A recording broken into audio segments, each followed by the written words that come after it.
What is going on, everybody? Zach here, Blades LLC. What do we have going on today? Well, I have a Toro aerator on behind me, and we have the Toro Spray Master. So we are going to be doing some aeration, some overseeding, and what else we got going on today? I think that's it. Maybe putting down some fertilizer on top of that. I think we got triple 13 with us today. That's kind of what I like to use as a starter fertilizer. I put that down on my yards that get grass seed rather than use pre-emergent on those, so it seems to help them take off pretty quick.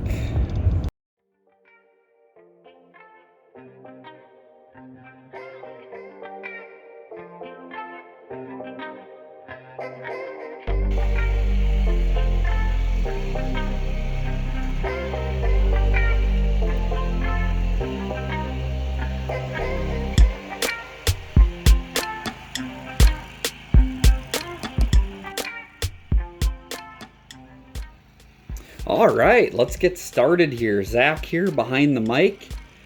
We are going through core aeration here. This is the Toro stand-on core aerator. Absolutely love this thing.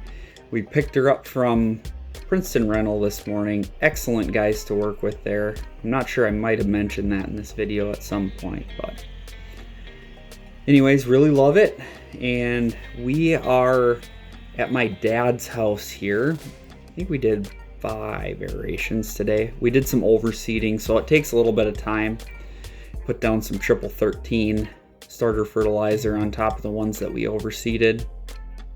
I think we overseeded all but one of them today, so pretty busy day. Got to use the Toro Spray Master to overseed and fertilize again today. That thing is just the bomb. That's probably one of my favorite purchases I've ever made.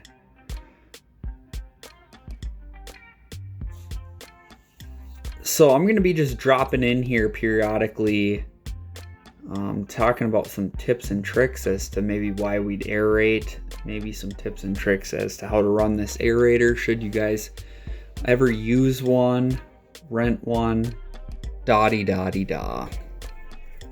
Well, let's get into her here. So one reason why we do core aerations is to pull up these, it pulls up these plugs, and these plugs allow for room for new root growth, which is what we want. That new root growth, obviously with healthy roots, gives your yard a nice, deep, lush green to it.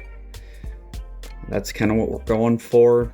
Another reason why we do this is that pulls those plugs up on top of the surface, and they break down on the top, and so there's nutrients down below that the grass isn't getting on top.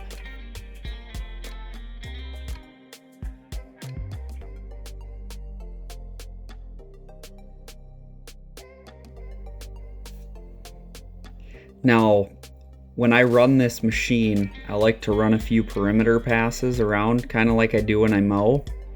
And then I just start making lines back and forth.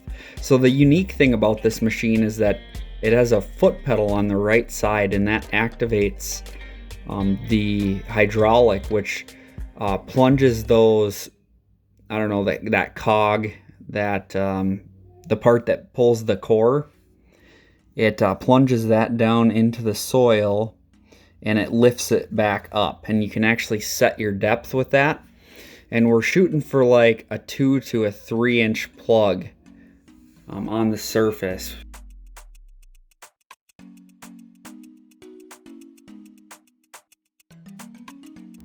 Man, these things are slick. It's better than running behind a walk behind. Those things are quick and they're hard to keep up with. So Toro did a great job with this machine. I absolutely love it. I've heard that kind of the main issue if you're going to have one with this is that the chains can jump off. You definitely want to mark your sprinkler heads if you can, or have the homeowner do it before you come out, or if you do it yourself, just make sure your sprinkler heads are marked. Dad did not mark them, but I know where most of them are in this yard, so I lived with them for years, so I could, I mowed, and so I know where they're all at. But pretty slick machine. You can see that wheel just a turning underneath there. Just pulling plugs.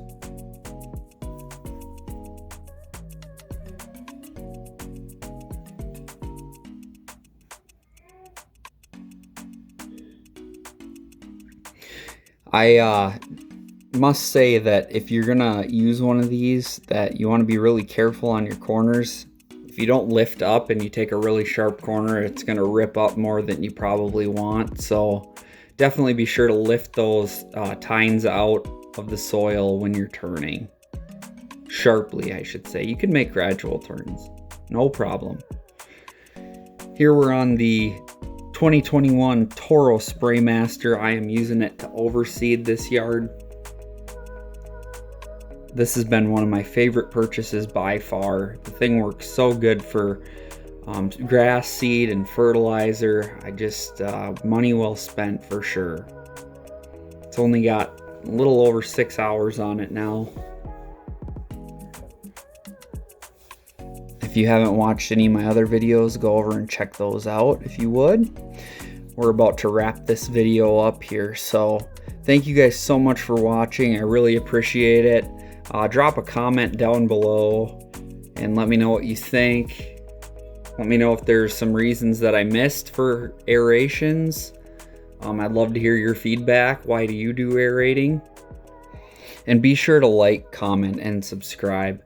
Could really use some help, guys. We got a little over 40 videos out now, and we just do not have the amount of subscribers that I would like to have. I hardly get any comments on these videos either, guys. So if you watch it, I'd love to hear from you. As always, guys, God bless. Make it a great one. We'll see you on the next video.